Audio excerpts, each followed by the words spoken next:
Davante Adams and Amari Cooper were traded this past week in massive deals that could reshape the NFL season. Welcome in to Ball Boy NFL. Let's talk ball. The two elite wide receivers were traded last week and they played in their first games with their new teams. What will their impact be? How much can they change the trajectory of their new team? Let's get into it. The Las Vegas Raiders sent Devonte Adams to the New York Jets in exchange for a conditional third-round pick, which could become a second-round selection if Adams is an All-Pro this season or if the Jets make the AFC Championship. Adams posted two 1,000-yard seasons with the Raiders, but he clearly took a step back in his second season with the team, in large part due to poor quarterback play. But one does have to wonder if he has hit the wall that we see from 30-year-old wide receivers at times. Either way, the star wide receiver is now reunited with Aaron Rodgers. The dynamic duo posted ridiculous numbers in Green Bay as they formed one of the best quarterback-wide receiver combinations in NFL history. And this trade made a lot of sense for both sides. The Raiders don't have to continue paying for an aging wide receiver on a losing team, and the Jets get an elite wide receiver who Aaron Rodgers trusts. Garrett Wilson has obviously been the focal point of the passing game, but the Jets had been utilizing Allen Lazard, a way less than 100% Mike Williams, and Tyler Conklin as the next best options. Now in comes Devonte Adams, a future Hall of Famer who will give the Jets a legit 1A, 1B setup with Adams and Wilson. This was worth the risk in giving up draft capital as the Jets are clearly in win-now mode with a 40-year-old quarterback. But in their first game together in New York, things didn't go quite as planned. Devonte Adams had just 3 catches for 30 yards on 9 targets, and Aaron Rodgers finished with 276 yards passing with a touchdown and 2 interceptions. It was not a good performance, but it was also on the road against a really good Pittsburgh Steelers defense, so this is where I say I don't think we should overreact. It will get better, and this offense will have moments where they absolutely scare some people. I think this is a move that needs to be made for the Jets to feel like they can compete and push towards the playoff, but this is also not a complete fix for the Jets' problems.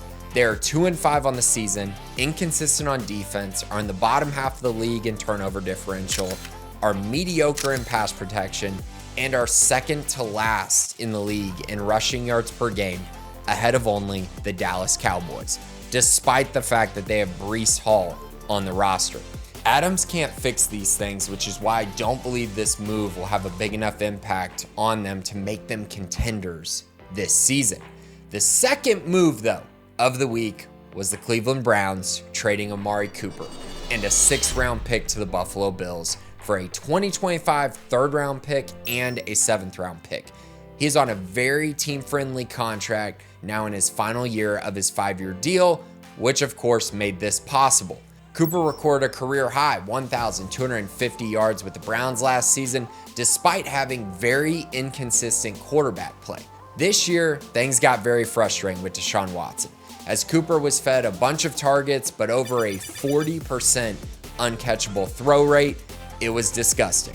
Now he gets the best quarterback he has ever played with in Josh Allen on a team that was desperate for a true alpha wide receiver since losing Stephon Diggs this offseason to the Houston Texans. The 5-year Pro Bowl selection gives this wide receiver core the missing ingredient. Khalil Shakir, rookie Keon Coleman, and Dalton Kincaid have held things down admirably, mixed with a strong run game. The Bills were 4-2 before the trade, but their toughest challenges this year came against the Ravens and the Texans in 2 games they lost.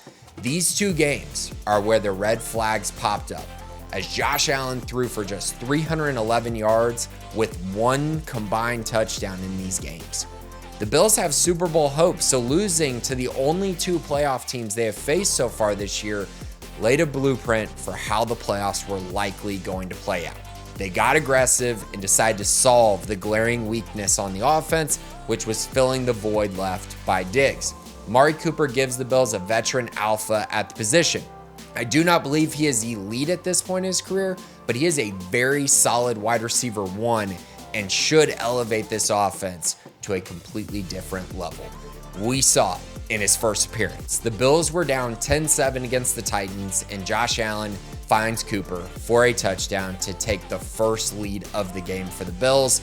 They didn't look back as they outscored the Titans 27-0 in the second half. In total, Cooper finished with 4 catches for 66 yards and a score on just 5 targets. It was an efficient day for him, but it goes deeper than that, as he elevated Josh Allen, who threw for 323 yards, which was his most in a game all season and his first game with over 263 yards passing. I expect Cooper's impact to continue to grow as he develops chemistry with Josh Allen, and ultimately, this was an amazing move by the Buffalo Bills. They got an offense-changing wide receiver for a starting quarterback who needs an opportunity to win a Super Bowl every single season. Very smart move, and I do believe this puts the Bills squarely back in the Super Bowl conversation. Join the Ballboy community on all social media platforms and be sure to like and subscribe. Don't forget to think about ball. Thanks for listening.